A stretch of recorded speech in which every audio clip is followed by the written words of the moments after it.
స్వచ్ఛత అంటే నందిని. నందిని పాలు మరియు పెరుగు. నందిని మిల్క్ సమర్పించు ఉగాది స్పెషల్ ఎపిసోడ్ కి స్వాగతం. సుమన్ టీవీ ప్రేక్షకులందరికీ ఉగాది శుభాకాంక్షలు. రమగారు మీకు కూడా ఉగాది శుభాకాంక్షలు అండి. ఉగాది శుభాకాంక్షలు జయ. సుమన్ టీవీ ప్రేక్షకులందరూ ఆయురారోగ్య ఐశ్వర్యాలతో తొలతూగుతూ ఉండాలని కోరుకుంటూ ఉగాది శుభాకాంక్షలు. ఉగాదిలో కూడా వచ్చేసాం, ఉగాది పండుగ జరుపుకుంటున్నాం. ఈ సంవత్సరం వాళ్ళ స్పీడ్ గా అయిపోతుంది, చాలా త్వరగా వచ్చేసినట్టు అనిపిస్తుంది. 24 తొందరగా అయింది అనుకున్నాం, అసలు అప్పుడే మార్చి అయిపోయింది. అవును, కొత్త సంవత్సరంలోకి అడుగు పెడుతున్నాం. ఉగాది అనగానే ముందుగా ఉగాది పచ్చడి, పంచాంగం, ఇవి రెండు మనం విశేషంగా మాట్లాడుకుంటాం. ప్రతి ఒక్కరం కూడా పంచాంగం కోసం ఎదురు చూస్తాం, పంచాంగం వింటాం, పంచాంగ శ్రవణం. ఏ రాశికి, నా రాశికి నాకు ఎట్లా ఉందని తెలుసుకోవటంలో ఎక్కువగా ఇంట్రెస్ట్ చూపిస్తూ ఉంటాం కదరమ్మ గారు. ఈ సంవత్సరం అన్ని రాశుల వరకు బాగుండాలని, అందరూ కూడా ఆనందంతో ఆరోగ్యంగా ఉండాలని కోరుకుంటూ మొదలు పెడదామండి. ఉగాది యొక్క విశిష్టత. సంవత్సర ఆరంభం మామూలుగా మనకి మన కాలగణనం నెలల్లో ఇన్ని రోజులు 2 పక్షాలని, ఇవి ఇన్ని నెలల్లోనూ 2 నెలలు ఒక్కొక్క ఋతువని, ఈ ఋతువుల లైను ఇది లెక్కగా నడుస్తుంది. ఈ మధ్యలో మనకి ఉత్తరాయణ దక్షిణాయనాలు, ఇది ఒక లెక్క కదా. అవును. అయితే ఇప్పుడు మామూలుగా మనం సంవత్సరారంభం అనగానే జనవరితో కొత్త నెల, మొదటి నెల ప్రారంభం అవుతుంది. కానీ జనవరితో అసలు సీజన్ మారేదే లేదు. డిసెంబర్ 31కి ముందు జనవరి 1కి తర్వాత డేట్ మారుతుంది, క్యాలెండర్ మారుతుంది, మనం రాసేది సంవత్సరాన్ని అంకె మారుతుంది తప్ప సీజన్ లో గణనీయంగా ఒక్క పూటలో సూర్యుడు నిలబడ్డం గాని తగ్గిపోవటం ఏం కనపడదు. వాతావరణంలో ఎలాంటి మార్పుని చూడం. ఉగాదికి ముందు వెనక మనకు ఆ డిఫరెన్స్ కనపడుతుంది. అవునండి. ఋతువు యొక్క మార్పు, దాంతో జీవితంలో కొంత మార్పు జరగడానికి అవకాశం ఉందేమోనని అనిపిస్తూ ఉంటుంది మనకి తొలి కాలం నుంచి. అయితే ఈ ఉగాది ఈ రోజు చైత్రారంభంలో కాకుండా ఇంకా కొంచెం ముందుకుండేది, వెనక్కుండేది, ఇవన్నీ అనుకుంటాం. కానీ మనకి తెలిసి కొన్ని వందల సంవత్సరాలుగా ఇదే, ఒక 300-400 సంవత్సరాలుగా ఇదే మనం చేసుకుంటున్నాం. ఈ చైత్ర ఆరంభం మొదటి రోజున కొంచెం చక్కటి పాజిటివ్ దృక్పథంతో మన జీవితంలో ఉండేటువంటి షడ్రసాలని షడ్రుచులుగా వాటితోటే మనం ఏదైనా ఒక పదార్థం కావించి భగవంతుడికి నివేదన చేసో చేయకుండానో మన ఊరి ఆచారం ప్రకారం షడ్రుచులతోటి కూడినటువంటి నింబకుసుమ భక్షణ చేసి ఈ రోజుని చక్కగా కనుక ప్రారంభం చేసుకుంటే, ఈ రోజు మొదలు పెట్టుకుని సంవత్సరం అంతా బాగుంటుందని ఒక నమ్మికతోటి మనం ముందుకెళ్తూ ఉంటాం. జీవితం అంటే ఏమిటి, అన్ని రకాల ఇవి వస్తాయి. కష్టము, నిష్ఠూరము, సుఖము, దుఃఖము, సరదా, సంతోషము, అంతే కదా. ఇబ్బంది, సబ్బంది ఏవో కాదరమ్మ గారు. ఆ ఇబ్బంది ఉంటేనే సబ్బంది విలువ తెలుస్తుంది. అంతే కదా. కష్టం ఉంటేనే కదా సుఖాన్ని ఎంజాయ్ చేయగలుగుతాం. లేకపోతే మొనాటనస్ గా ఉంటుంది. ఈ మొనాటనీ కాకుండా ఒక టఫ్ సిచ్యువేషన్, అందులో నుంచి ఈజ్, జీవితం తాలూకు సుఖము, మాధుర్యము ఏమిటో మనకు అప్పుడు అర్థమవుతుంది. అవును. ఆ దాని కలయికే మనం తినేటువంటి ఉగాది పచ్చడి. దాంతోపాటు మనం పంచాంగ శ్రవణం చేయటం చాలా కాలంగానే మనకి విధానంగా ఉంది.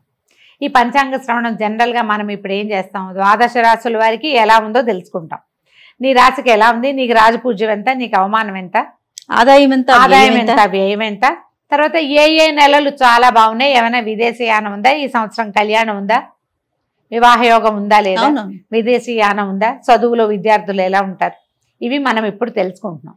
మన ముందు కాలం వాళ్ళకి ఇవన్నీ ఉన్నాయా, ఈ ప్రొఫెషన్లు, ఈ ఉద్యోగ సద్యోగాలు ఏవప్పుడు ఏం లేవు.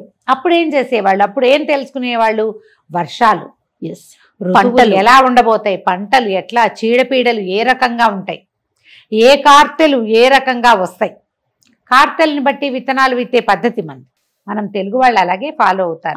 ఆరుద్ర కార్తెలు ఇది, ఈ కార్తెలు ఇది అని. మనం ప్రత్యేకంగా చెప్పుకునేది ఏంటంటే మృగశిర మనకి స్పష్టంగా తెలుసు. మన వైపు అంతా ఈ చేప మందేస్తారు మృగశిరలో. అవునా. తర్వాత ఏమో ఇది కూడా రోహిణి కార్తె, ఎండగా ఉంటాయి. ఈ 2 కార్తెలే అందరూ కామన్గా మాట్లాడుకుంటారు. అన్ని కార్తెల లెక్క ఉంటుంది. ఈ కార్తెలో విత్తనాలు వేయాలి, ఈ కార్తెలో కొయ్యాలి, ఈ కార్తెలో తీయాలి, ఇప్పుడు ఎండ ఉంచాలి, ఇవన్నీ విధానంగా ఉండేది. అంటే వ్యవసాయ రంగం మొత్తం కూడా ఈ పంచాంగం మీద ఆధారపడే పని చేసుకునేది రమ్మగారు. వాన రాకడా పోకడా అవన్నీ కూడా పంచాంగం ద్వారానే తెలిసేది. ఈ సంవత్సరం పంటలు బాగుంటాయని, లేదా ఏదైనా ఈ ఇబ్బంది ఉంటుంది, ఇప్పుడు పొలి పెట్టటము, ఎప్పుడు పొలి పెట్టాలి, అవన్నీ కూడా పంచాంగం బట్టే మనకి ప్రజలు తెలుసుకునేవాళ్ళు. ఇప్పట్లాగా ఇప్పుడు అంతే మనకు యూట్యూబ్ వచ్చేసిన, సోషల్ మీడియా వచ్చింది కాబట్టి మనం 15 రోజుల ముందు నుంచే మన ప్రసారాలు చేసేస్తాము, వినేస్తూ ఉంటాం. అప్పుడు పండగ రోజున వింటే దానికి ఒక ప్రత్యేకత కూడా ఉంది. ఏ రోజునైతే మనకి ఉగాది ప్రారంభం అవుతుందో అంటే ఈ ఉగాది ఉషస్సు వచ్చే చైత్రమాసపు శుద్ధపాడ్యమి రోజునే, పండగ రోజునే కనుక మనం ఈ పంచాంగ శ్రవణం చేస్తే అది వినడం వల్ల భక్తి శ్రద్ధలతోటి దాని యందు ఆస్థతోటి వినటం వల్ల మన కర్మలు కొంచెం క్షయమవుతాయని కూడా మనం నమ్మేవాళ్ళు. ఓహో. ఏదైనా దురదృష్టకర సంఘటనలు జరిగే అవకాశం ఉందనుకో దాని ఇంపాక్ట్ తగ్గుతుంది. అందుకని పసిపిల్ల బాలాది ప్రతి వాళ్ళు ఉగాది పంచాంగ శ్రవణం చేసేవాళ్ళు. ఊళ్ళో చిన్న చిన్న ఊళ్ళల్లో అయితే ఓ గురువుగారు మాస్టారు, ఓ తెలుగు మాస్టారు, లేకపోతే ఆ ఊరి పురోహితుడు, ఆ గుడి పూజారి గారు ఎవరైనా నలుగురిని చేర్చి ఒక రచ్చబండ దగ్గర ఓ దేవాలయంలోనూ ఎక్కడో చోట ఉగాది పంచాంగ శ్రవణం చేసేవాళ్ళు. పురాతనమైన విధానం. మెల్లిగా ఊళ్ళు పెద్దవైనాయి. ఊళ్ళల్లో గురుగారులు మాస్టర్లు ఉపాధ్యాయులు ఎవరిదాని వాళ్ళు వెళ్ళిపోతారు, ఎవరు ఉండరు. పుస్తకాలు వచ్చాయి, మన పంచాంగం మనమే చదువుకోవటం. సోషల్ మీడియా వచ్చాక ఏముంది, 7-8 మంది గురువుగారులు ఎవరి మొహం నచ్చితే వాళ్ళది మనం వినొచ్చు చక్కగా. అంతే. పండగ రోజున వినడం మంచిది.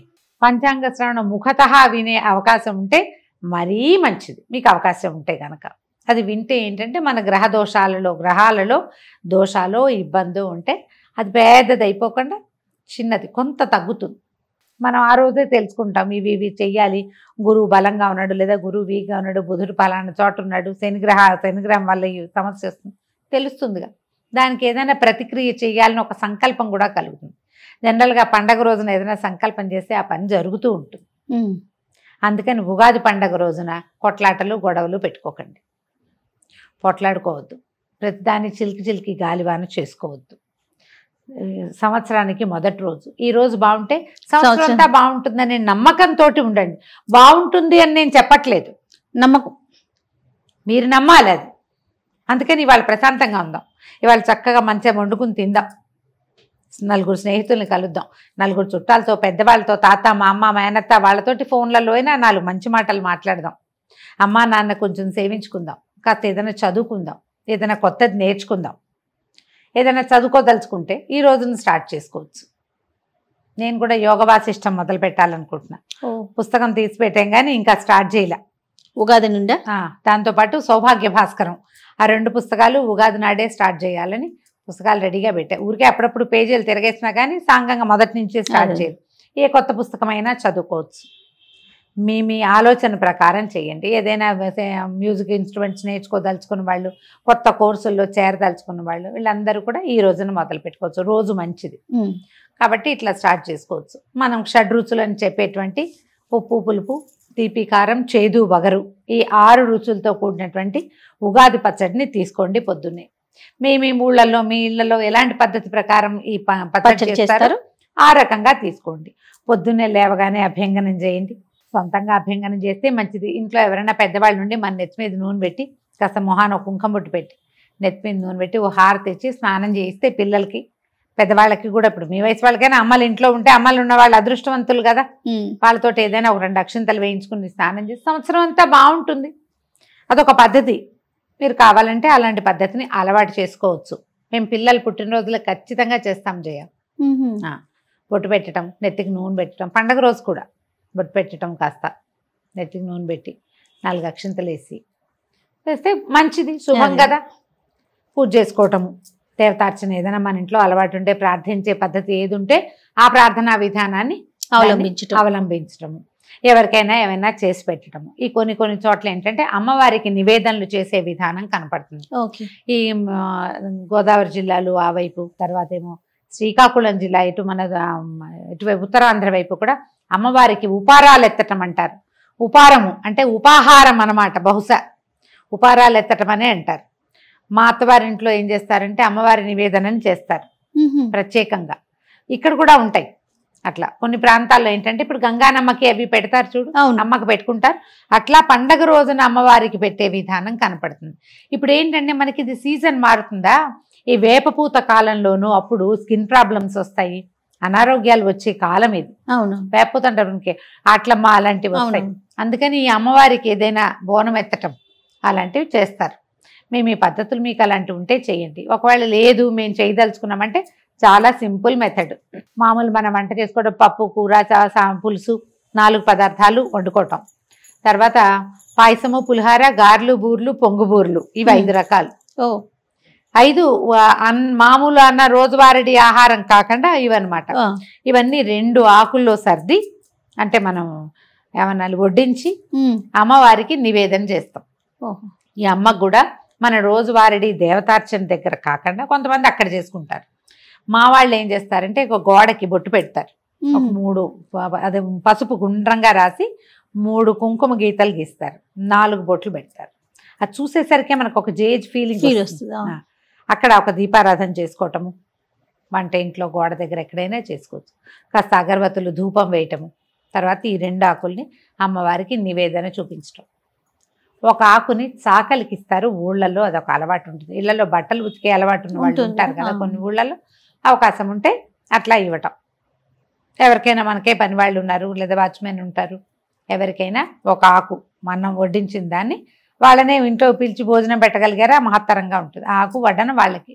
2వ ఆకు గృహస్థు భోజనం చేయొచ్చు, గృహలక్ష్మి అయినా చేయొచ్చు, గృహస్థ అయినా చేయొచ్చు. ఇంకా అది నివేదన కింద అనమాట.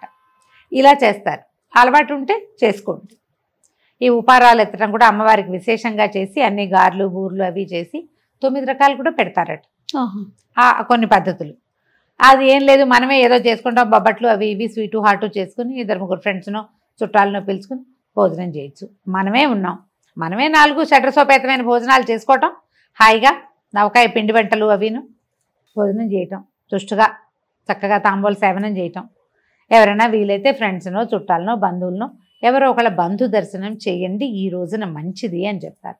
దర్శనాలు లేవు, మనకు ఫోన్లు ఉన్నాయి కదా, వీడియో కాల్స్ చేసుకుని ఏ ఊరు వాళ్ళనైనా చూసేసి, అమెరికా వాళ్ళని కూడా హాయిగా ఎవరితోటైనా మంచి మాటలు ఆడుకోండి. ఏదైనా కొత్త నిర్ణయం, మంచి నిర్ణయం తీసుకోండి. సరి అయిన ఆలోచన విధానాన్ని అవలంబిస్తూ ఈ ఉగాది పండుగని చక్కగా ముందుకు తీసుకెళ్దాం. తప్పకుండా రమ్మగారు. మరొకసారి ఉగాది శుభాకాంక్షలు రమ్మగారు. మీకు కూడా జయ, మరొకసారి ఉగాది శుభాకాంక్షలు.